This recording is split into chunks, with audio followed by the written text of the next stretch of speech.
ಈಗ ಚಿತ್ರಕಥೆಗಳ ವಿಚಾರ ಬಂತು ಅಥವಾ ಡೈಲಾಗ್ಗಳ ವಿಚಾರಗಳೆಲ್ಲ ಬರುತ್ತೆ. ಹಳೆಯ ಚಿತ್ರಕಥೆಗಳಿಗೂ ಈಗಿನ ಚಿತ್ರಕಥೆಗಳಿಗೂ ಏನೇನು ವ್ಯತ್ಯಾಸ ಅಂತ ಅಥವಾ ಏನೇನು ಸವಾಲುಗಳಿದೆ? ಆ್ಯಕ್ಚುಲಿ ಆವಾಗ ಕಾದಂಬರಿ ಆಧಾರಿತವಾಗಿ ಮತ್ತೆ ಈಗ ಇಲ್ಲಿ ಬರ್ತಾನೂ ಮಾತಾಡ್ಕೊಂಡು ಬಂದ್ವಿ. ಸಾರ್ ಹೇಳ್ತಾ ಇದ್ರು, ಈ ಕೆಲವು ನಿರ್ದೇಶಕರು ನಾನು ಆನ್ ಸ್ಪಾಟ್ ಹೋಗಿ ಬರೀತೀನಿ, ಟಿಶ್ಯೂಗಳಲ್ಲಿ ಬರ್ಕೊಂಡು ಬರ್ತೀನಿ, ಅದು ಐಡಿಯಾಸು. ಬಟ್ ನಾವು ಹೇಳೋದು ಹಂಗಲ್ಲ. ನಾನೊಂದ್ಸತಿ ವಿಜಯ ಕರ್ನಾಟಕಕ್ಕೆ ಬರೆದಿದ್ದೆ, ಯಾವತ್ತು ಬಿಳಿ ಕಾಗದದ ಮೇಲೆ ಗೆದ್ದ ಸಿನಿಮಾ ಬಿಳಿ ಪರದೆ ಮೇಲೆ ಗೆದ್ದೇ ಗೆಲ್ಲುತ್ತೆ. ಈಗ ನಾವು ಒಂದ್ಸತಿ ಹೇಳೇ ಬಿಟ್ಟಿದ್ದೆ ಡೈರೆಕ್ಟ್ರಿಗೆ, ನೀವು ಶಾರ್ಟ್ ಇಡೋವಾಗ ಮಾತ್ರ 6 ಥರ ಯೋಚನೆ ಮಾಡ್ತೀರಾ, 6 ಥರ ಇಡ್ತೀರಾ, ಬರೆಯೋವಾಗಲೇ ಒಂದು 6 ಥರ ಯೋಚನೆ ಮಾಡಿ ಅಂತ. ಸೊ ಹಳಬರು ಅದನ್ನು ಮಾಡೋರು. ಆವಾಗ ಕತೆ ಮಾಡ್ತಾ ಇದ್ದೀವಿ ಅನ್ನೋದು ಚಿತ್ರಕಥೆ ಪೋಣಿಸೋದು.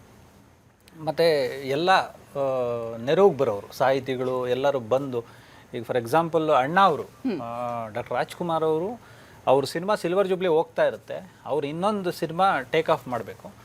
ಈ ಹೊಸ ನಿರ್ದೇಶಕರನ್ನ ಕತೆ ಕೂರಿಸ್ಕೊಂಡು ಇದ್ದು, ನನಗೆ ಹೇಳ್ಬೇಡಿ ಕತೆನ, ಇವ್ರ ಸಿನಿಮಾ ಓಡ್ತಾ ಇದೆ ಅವ್ರಿಗೆ ಹೇಳಿ ಅಂದ್ಬಿಡೋರು. ಸೊ ಇವ್ರು ಗೆದ್ದಿರೋ ನಿರ್ದೇಶಕರು ಅವ್ರನ್ನ ಹಿಡ್ಕೊಂಡು ಇಂಡವ್ರು ಏನಾದರೂ ಇದ್ದರೆ. ಸೊ ಹಳಬ್ರದ್ದು ಆ ಥರದ್ದೊಂದು ಸಂಪ್ರದಾಯ ಇತ್ತು. ಸಿನಿಮಾ ಕತೆಗೆ ತುಂಬ ಹೊತ್ತು ಕುತ್ಕೊಂಡು ಸರಿ ಮಾಡ್ಕೊಳೋದು ಅವೆಲ್ಲ ಇತ್ತು. ಮತ್ತು ಬಡ್ಜೆಟ್ ಅಲ್ಲೇ ಕ್ಯಾಲ್ಕುಲೇಟ್ ಆಗ್ಬಿಡೋದು, ಇಷ್ಟರಲ್ಲೇ ಮುಗಿಸ್ಬೇಕು. ಮತ್ತು ತುಂಬ ಚೆನ್ನಾಗಿ ಹೋಗ್ತಾ ಇತ್ತು ಮೇಡಮ್, 60ರಲ್ಲೇ ಹೋಗ್ತಾ ಇತ್ತು ನಮ್ಮ ಇಂಡಸ್ಟ್ರಿ. ಈ ಬಿಗ್ ಬಡ್ಜೆಟ್ಟು ಅದು ಇದು ಅಂದ್ಕೊಂಡು ಅದು ಒಂದು ಫಾಸ್ಟ್ ಹೋಗ್ಬಿಡ್ತು. ಈಗಲೂ ಮಲಯಾಳಂ ಅವ್ರು ಅದೇ ಮಾಡ್ತಾ ಇರೋದು. ಅವ್ರದ್ದು 60ಲೇ ಇರುತ್ತೆ. ಟೈಟ್ಲ್ ಕಾರ್ಡಲ್ಲಿ ಶುರುವಾಗೋ ಸಿನಿಮಾ ಎಂಡ್ ಕಾರ್ಡ್ವರೆಗೂ ಹಿಂಗೆ ಇರುತ್ತೆ. ಓಪನಿಂಗ್ ಬ್ಯಾಂಗು, ಇಂಟರ್ವಲ್ ಬ್ಯಾಂಗು ಏನೂ ಇರಲ್ಲ. ಅದಕ್ಕೆ ನಿಮಗೆ ಮಲಯಾಳಂ ಸಿನಿಮಾಗಳು ಅಂದಾಗ ನೀಟಾಗಿ ರುಚಿ ಸಿಗುತ್ತೆ. ಇವ್ರ ಸ್ಟೈಲಲ್ಲಿ ಹೇಳಬೇಕು ಅಂದರೆ ಆ ಕ್ವಶನ್ಗೆ, ಅವಾಗಿನ ಕತೆಗಳು ನೀರು ಹಾಕ್ಕೊಂಡು ನಿಧಾನವಾಗಿ ಕುಡ್ದಂಗೆ, ಈಗ ಒಂದೇ ಸರಿ ಸುತ್ತ ಹೊಡ್ದಂಗೆ. ಎಷ್ಟು ಚೆನ್ನಾಗಿ ಕಂಪ್ಯಾರಿಸನ್ ಆಯ್ತು ನೋಡಿ ಅಲ್ಲಿ. ನಿಜ ಆ ರೀತಿ ಕ್ವಿಕ್ ಆಗಿ ಅಥವಾ ಅಷ್ಟು ಫಾಸ್ಟ್ ಆಗಿ ಈಗ ಹೋಗ್ತಾ ಇದೆ ಅಂತೇಳಿ ಅವರ ಅಣ್ಣವರ ವಿಚಾರವನ್ನ ಹೇಳಿದಂಥ ಸಂದರ್ಭದಲ್ಲಿ ನನಗೆ ಉದಯ್ ಶಂಕರ್ ಅವರು ಎಂತೆಂತಹ ಸಾಲುಗಳನ್ನು ಬರೆದಿರೋದು, ಎಷ್ಟು ಸಿನಿಮಾಗಳಿಗೆ ಹಾಡುಗಳನ್ನ ಬರೆದು ಆ ರೀತಿಯ ಗೀತ ರಚನೆ ಎಂದೆಂದಿಗೂ ಅದು ಜನಮಾನಸದಲ್ಲಿ ಇರುತ್ತೆ ಅಂತ ಹೇಳಿ ಅವರು ರಚಿಸಿದಂತಹ ಒಂದು ಸಾಲುಗಳ ಹಾಡುಗಳನ್ನ ಕೇಳಬೇಕು ಅಂತ ಅನ್ಸುತ್ತೆ. ಓಕೆನಾ? ಯಾವ ಹಾಡನ್ನು ನಮ್ಗೆ ಕೇಳಿಸ್ತೀರಿ? ಆ್ಯಕ್ಚುಲಿ ನನಗೆ ಉದಯ್ ಶಂಕರ್ ಸರ್ ಅಂದರೆ ತುಂಬ ಇಷ್ಟ. ನನಗೆ ಮುಂಚೆಯಿಂದನೂ ಅಂದರೆ ಅಣ್ಣವರ ಸಿನಿಮಾಗಳಿಗೆ ಮ್ಯಾಕ್ಸಿಮಮ್ ಸಿನಿಮಾಗಳಿಗೆ ಅವರು ಸ್ಕ್ರೀನ್ ಪ್ಲೇ ಡೈಲಾಗ್ಸ್ ಬರೆದಿದ್ದಾರೆ, ಪ್ಲಸ್ ಸಾಹಿತ್ಯ ಕೂಡ ಅವರೇ ಬರೆದಿದ್ದಾರೆ. ಕೆಲವು ಸಾಲುಗಳೇ ಹಾಗೆ ನಮ್ಮನ್ನು ಕುರಿತಾ ಇರುತ್ತೆ ಅಥವಾ ನಮಗೆ ಆಗಾಗ ಹಾಂಟ್ ಮಾಡ್ತಾನೆ ಇರುತ್ತೆ ಅಂತ ಹೇಳಿ. ಅಂತಹ ಸಾಲುಗಳು ನಾವು ಪ್ರತಿದಿನ ಅಂದರೆ ಒಂದ್ಸಲ ಅದು ನೆನಪಾದ್ರೆ ಇಡೀ ದಿನ ಕಾಡುತ್ತೆ. ಅಂತಹ ಸಾಲುಗಳನ್ನು ನಾವು ಈಗ ಕೇಳಿದ್ವಿ. ಮಾಸ್ತಿಯವರು, ನಿಮಗೆ ಆ ರೀತಿಗೆ ಬೆಳಿಗ್ಗೆ ತಕ್ಷಣ ಯಾವುದೋ ಒಂದು ಲೈನ್ ಹೊಡೆಯೋದು ಅಥವಾ ಡೈಲಾಗ್ ಹೊಡೆಯೋದು ಇವತ್ತು ಇದಾಗಿದೆ ಅಂತ, ಅಥವಾ ಕೆಲವೊಂದ್ಸಲ ಹಾಡುಗಳು ಒಂದು ಲೈನ್ ಬಂದ್ರೆ ಇಡೀ ದಿನ ಅದನ್ನೇ ಹೇಳ್ತಾ ಇರ್ತೀವಿ, ಆ ಥರ? ಅದು ಮೇಡಮ್ ಹೇಳ್ದಂಗೆ ಮೊನ್ನೆ ಅದು ಯಾವುದೋ ಒಂದು ಹಾಡು ಇದಾಗ್ಬಿಟ್ಟಿರಲ್ಲ, ಅದು ಒರಿಜಿನಲ್ ತರ ಆಡಲ್ಲ, ನಾವು ಈ ಹುಡುಗಿ ತರ ಆಡೋದಂತೆ ನೋಡಿ. ಅದ್ರಲ್ಲೇ ಎಷ್ಟು ಚೇಂಜಸ್ ಮಾಡ್ಕೊಂಡು ಹಾಡಿದ್ರು. ನಮಗೆ ಈಗ ಅಣ್ಣವ್ರ ವಿಚಾರ, ಅಣ್ಣವ್ರ ಹಾಡು ಕೇಳಿದಾಗ ಹೀಗೆ ಸೋಷಿಯಲ್ ಮೀಡಿಯಾದಲ್ಲಿ ಅಣ್ಣವ್ರ ಬರ್ತ್ಡೇ ದಿನ ಒಂದು ಪಿಕ್ ಬಂದಿತ್ತು. ಅಣ್ಣವ್ರಿಗೆ ವೈಟ್ ಅಂಡ್ ವೈಟ್ ಹಾಕೊಂಡು ಕ್ರಿಕೆಟರ್ ಪ್ಯಾಡು ಗ್ಲೌಸ್ ಎಲ್ಲ ಹಾಕೊಂಡು ಆ ಟೋಪಿ ಇಟ್ಕೊಂಡು ಒಂದು ಫೋಟೋ ಇದೆ. ಹಿಂಗೆ ಬ್ಯಾಟ್ ಹಿಂಗೆ ಇಟ್ಕೊಂಡಿದ್ದಾರೆ, ಹಿಂದೆಗಡೆ ಕೀಪರು ಹಿಂಗಿದ್ದಾರೆ. ನಾನೊಂದು ಲೈನ್ ಬರ್ದಿದ್ದೆ, ನಾನೇನಾದ್ರು ಕೀಪರ್ ಆಗಿದ್ದಿದ್ರೆ ಬಾಲ್ ಹಿಡಿತಿರ್ಲಿಲ್ಲ, ಅಣ್ಣವ್ರ ಕಾಲು ಹಿಡ್ಕೊಂಡ್ಬಿಡ್ತಾ ಇದ್ದೆ.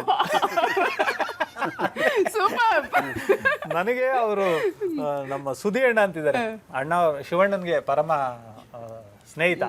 ಅವರು ಈ ನನಗೆ ಎಂತ ನಗು ಬಂದ್ಬಿಡುತ್ತೆ ಬೆಳಗ್ಗೆ ನಾನು ಇದ್ದಿದ್ರು ಕಾಲು ಹಿಡ್ಕೊಂಡ್ಬಿಡ್ತಾ ಇದ್ದೆ ಅಂತ ಸಾಲುಗಳು. ಸರ್ ನಿಮ್ಗೆ?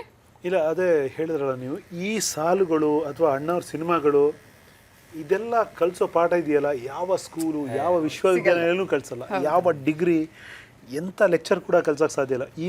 ಈ ಹಾಡು ಬರೀ ಒಂದು ಹಾಡಲ್ಲ, ಎಷ್ಟೋ ಜನರಿಗೆ ಜೀವನ ಪಾಠ ಇದು.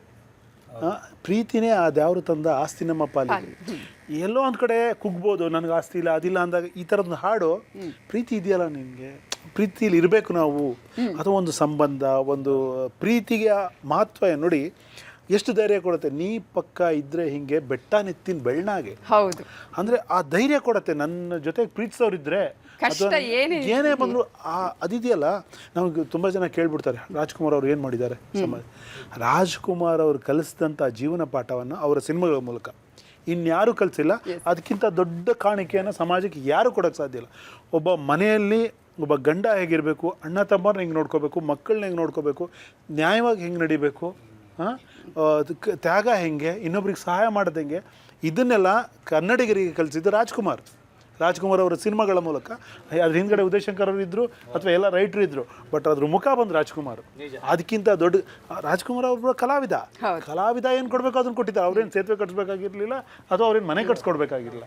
ಅವರು ಕೊಟ್ಟಿದ್ದಿದೆಯಲ್ಲ ಅಗೋಚರ. ಅದು ಕನ್ನಡದ ನಟ ನಟಿಯರು ಅಂತ ಬಂದಾಗ ಈಗ ಅಣ್ಣವರನ್ನೇ ನಾವು ತಗೊಳ್ಳೋದ್ರೆ ಅವರ ಬಗ್ಗೆ ನೀವು ಪುಸ್ತಕ ಬರೆಯೋದಾದ್ರೆ ನೀವು ಕೊಡುವ ಟೈಟಲ್ ಏನು? ದೇವತಾ ಮನುಷ್ಯ ಅನ್ನೋದು ತುಂಬ ನನಗೆ ಆಪ್ಟ್ ಅನ್ಸತ್ತೆ.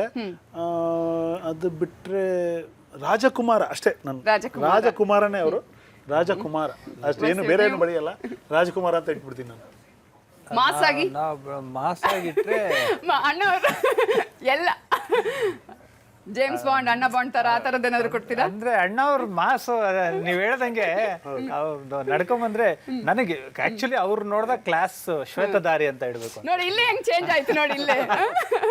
ಯಾಕಂದ್ರೆ ಆ ಬಿಳಿ ಬಟ್ಟೆಯಲ್ಲಿ ಮಿಂಚವ್ರು, ಅವ್ರ ಬಗ್ಗೆ ತುಂಬಾ ಏನೇ ಮಾತಾಡಿದ್ರು ಕಡಿಮೆನೆ. ನಾನು ವೈಯಕ್ತಿಕವಾಗಿ ನಾವು ಅದು ಕಾಣದ ದೇವರನ್ನು ನಂಬದೇ ಇರೋರು, ನಾವು ಕಾಣದ ದೇವ್ರು. ಬಟ್ ಯಾವಾಗ ಮನುಷ್ಯ ತನ್ನ ಒಳ್ಳೆತನದಿಂದ ದೇವರಾಗ್ತಾನೆ ಅನ್ನೋದು ನಂಬೋರು ನಾವು. ಇಲ್ಲಿ ರಾಜ್ಕುಮಾರ್ ಅವರು, ನನ್ನ ವೈಯಕ್ತಿಕವಾಗಿ ಒಂದು ಘಟನೆ ಹೇಳಬೇಕು ಅಂದರೆ, ನಾನು ಈ ಥರ ಈ ಕಾಲಿಗೆ ಬೀಳೋ ಪದ್ಧತಿಗೂ ನಾನು ವಿರೋಧಿ ನಾನು. ಯಾಕೆ ನನ್ನ ಆತ್ಮನ ಇನ್ನೊಬ್ಬರು ಎದುರಿಗೆ ಯಾಕೆ ಬಗ್ಸ್ಲಿ ಅಂತ ನನ್ನ ಥಿಯರಿ ಇದ್ದಿದ್ದು. ನಾನು ಒಂದಿನ ಗುರುಕಿರಣ್ ಅವ್ರ ಜೊತೆ ರಾಜ್ಕುಮಾರ್ ಅವ್ರ ಮನೆಗೆ ಹೋದೆ. ಅವ್ರ ಮನೆಗೆ ಹೋಗಿ ನನಗೆ ಒಂಥರ ಒಂದು ಟೆನ್ಷನ್ ಇದೆ, ಹೆಂಗಿರ್ತಾರೋ ಹೆಂಗೆ ಬರ್ತಾರೋ. ಅವರೇ ಬಾಗಿಲು ತೆಗೆದ್ಬಿಟ್ರು, ವೈಟ್ ಆ್ಯಂಡ್ ವೈಟು. ಆ ನಗು, ಬನ್ನಿ ಬನ್ನಿ ಅಂದಾಗ ನನಗೆ ಅರಿವಿಲ್ಲದೆ ಧಬಕಂತ ಕಾಲಿಗೆ ಬಿದ್ದುಬಿಟ್ಟೆ ನಾನು. ನೋಡಿ ಹೆಂಗ್ ಚೇಂಜಸ್ ಆಗುತ್ತೆ ನೋಡಿ. ಅದು ಒಂದು ಅವ್ಯಕ್ತ ಪ್ರಭಾವಳಿ ಒಳಗೆ ಹೋದಂಗೆ ಎಳ್ಕೊಂಡ್ಬಿಡುದು. ಅಂದರೆ ಹಂಗಾಗಬೇಕು. ನನ್ನನ್ನು ಯಾರೋ ನೀವು ಹಾಕೋ ಬಂದ್ಬಿಟ್ಟು ನಾನು ಕಾಲಿಗೆ ಬೀಳೋದಲ್ಲ, ಅದು ಬೀಳಿಸ್ಬೇಕು. ನಿಮ್ಗೆ ಯಾವ್ದಾದ್ರ ಬಗ್ಗೆ ಬರಿಬೇಕು ಅಂತ ಹೇಳಿದ್ರೆ ಯಾವ್ದಾಗ್ಬೋದು? ನಟ ನಟಿಯರು, ಸಿನಿಮಾ ರಂಗದವರಾಗಿರ್ಬೋದು ಅಥವಾ ನಿಮ್ಮ ಸಂಗೀತ ಕ್ಷೇತ್ರದಲ್ಲಿ ಇರುವಂಥವ್ರಾಗಿರ್ಬೋದು, ಯಾರಾದ್ರ ಬಗ್ಗೆ ಬರಿಬೇಕು ಅಂತ ಹೇಳಿದ್ರೆ, ಅಥವಾ ಅವ್ರಿಗೆ ಕೊಡುವಂತಹ ಟೈಟಲ್ ಇರೋಷ್ಟು ನನಗೆ ಗೊತ್ತಿಲ್ಲ. ಬಟ್ ಜಾನಕಮ್ಮ ಅವರೊಂಥರ ಮ್ಯೂಸಿಕ್ ಯೂನಿವರ್ಸಿಟಿ.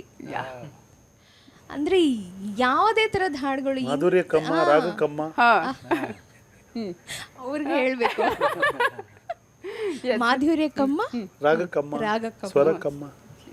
ಇನ್ನು ಒಂದು ಇಬ್ಬರ ನಟ ನಟಿಯರು ಅಥವಾ ಯಾರಾದ್ರೂ ಬರಿಬೇಕು ಅಂತ ಹೇಳಿದ್ರೆ, ಅವರ ಬಗ್ಗೆ ಪುಸ್ತಕ ಬರಿಬೇಕು ಅಂತ ಹೇಳಿದ್ರೆ ನಾನು ಅಂಬರೀಷ್ ಸರ್ ಬಗ್ಗೆ ಬರೀಬೇಕು. ನಾನು ನೋಡಿರೋದ್ರಲ್ಲಿ ಅತ್ಯಂತ ಒಂದು ವೈವಿಧ್ಯಮಯ ವ್ಯಕ್ತಿತ್ವ ಅಂದರೆ ಅಂಬರೀಷ್ ಸರ್. ಅವರಷ್ಟು ಸ್ನೇಹ ಬಳಗ ಇದ್ದವರು. ಅವರು ಎಲ್ಲರೂ ಅವ್ರನ್ನ ಹೊರಟ ಅಂದ್ಕೊಂಡಿದ್ದಾರೆ. ತುಂಬ ಸೂಕ್ಷ್ಮಜೀವಿ. ನನ್ನ ಹತ್ರ 4-5 ಇನ್ಸ್ಟಿಟ್ಯೂಟ್ ಇದೆ, ನನ್ನ ಬುಕ್ಕಲ್ಲೂ ಅದನ್ನು ಬರೆದಿದ್ದೀನಿ. ಅಂಬರೀಷ್ ಅವ್ರಿಗೆ ಡೋಂಟ್ ಕೇರ್ ಅಂತಾನೆ ಹೇಳ್ಬೇಕು. ಡೋಂಟ್ ಕೇರ್, ರೆಬೆಲ್ ರಾಯಭಾರಿ. ನನಗೆ ಹಂಗ ಅನ್ಸಿದ್ದು ಅಂದ್ರೆ ದೊಡ್ಡವ್ರ ಬಗ್ಗೆ ಎಲ್ಲ ಬರ್ದಿದ್ರು. ನನಗೆ ರಘುವೀರ್ ಸರ್ ಬಗ್ಗೆ ಬರಿಬೇಕು ಅಂತ ತುಂಬಾ ಆಸೆ.